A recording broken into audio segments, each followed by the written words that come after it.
दोस्तों स्वागत है आपका स्टडी हैक्स में। आज की इस वीडियो में मैं आपको ये बताने जा रहा हूँ कि हम जो भी पढ़ते हैं उसको लंबे समय तक कैसे याद रखें।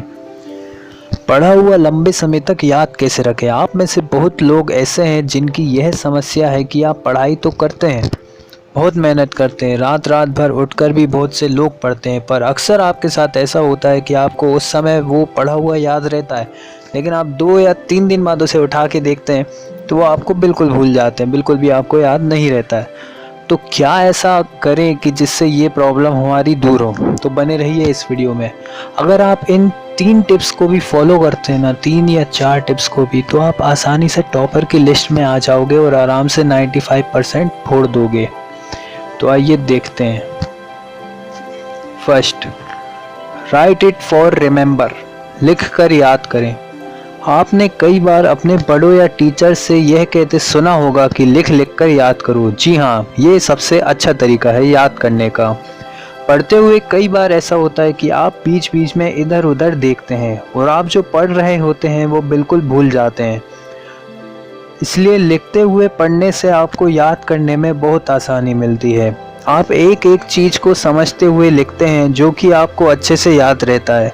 लिखते हुए आप चीज़ों को अच्छी तरीके से रिकॉर्ड कर सकते हैं, उनके बारे में सोच सकते हैं, जिससे आपको लिखा हुआ लंबे समय तक याद रहता है।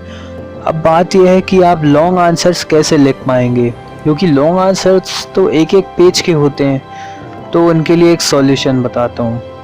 जैसे आप स्क्रीन पर देख रहे हैं, ये एक पैरा फोटोसिंथेसिस का, the process by which plants manufacture their own food from inorganic substances with the help of solar energy is known as photosynthesis. So friends, जैसे मान लो ये आपका एक लॉन्ग आंसर है, तो इसमें आपको शुरू की सिर्फ 2 लाइन याद करनी है और आखिरी की सिर्फ 2 लाइन याद करनी है। बाकी जो बीच का पोर्शन है उसे याद नहीं करना, मतलब याद तो करना है लेकिन उसे लिखना नहीं है। आपको शुरू की 2 लाइन, आखिरी की 2 लाइन याद करनी है और लिख के देखना सबसे पहले, और जो बीच का पोर्शन है उसे अच्छे से समझ लेना है। सेकंड टिप है टेक स्मॉल ब्रेक। पढ़ाई के बीच में ब्रेक ले। इस बात का हमेशा ध्यान रखना चाहिए कि जब भी आप पढ़ाई करने बैठते हैं तो लगातार पढ़ने के बाद यानी 45 से 50 मिनट के बीच एक छोटा सा ब्रेक लेना चाहिए। मतलब 50 मिनट का रूल होना चाहिए। आप जब भी 1 घंटे पढ़ने के लिए सोचो तो सिर्फ आपको 50 मिनट्स ही पढ़ना है और 10 मिनट्स का ब्रेक रखना है। इससे आपका दिमाग थोड़ा फ्री हो जाता है और आप उसके बाद जो पढ़ाई करेंगे आपको समझ आती है। और एक बात का ध्यान रखें, कभी पढ़ाई के बीच में या पढ़ाई करते हुए टीवी या मोबाइल न चलाएं। इससे आप सभी पढ़ा हुआ भी भूल सकते हैं। और जो आप ब्रेक लोगे ना फ्रेंड्स 50 मिनट के बाद 10 मिनट का, तो उसमें आपको बिल्कुल भी मोबाइल या टीवी का यूज़ नहीं करना है, क्योंकि जब भी आप मोबाइल या टीवी देखने बैठोगे तो आपको टाइम का पता ही नहीं चलेगा। वो छोटा सा 10 मिनट का ब्रेक सेशन कब आपका हाफ एन आवर निकल जाएगा आपको बिल्कुल पता नहीं चलेगा। तो ये गलती से आपको बच के रहना है। थर्ड टिप है अपनी सेल्फ टेस्ट। खुद से ज़्यादा हमें और कोई नहीं जानता, तो आपको खुद का सेल्फ टेस्ट लेना चाहिए।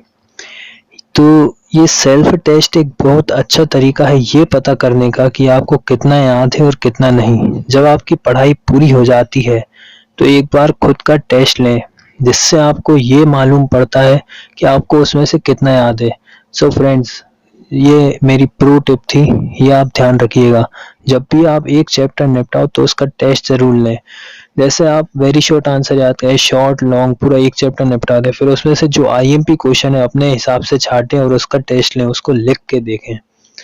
तो ऐसे हमें पता चलेगा कि हमें कितना याद है और कितना नहीं। जो चीज़ आपको याद नहीं है उसके दोबारा से उनके नोट्स बनाकर उन्हें अच्छे से समझ कर याद करें।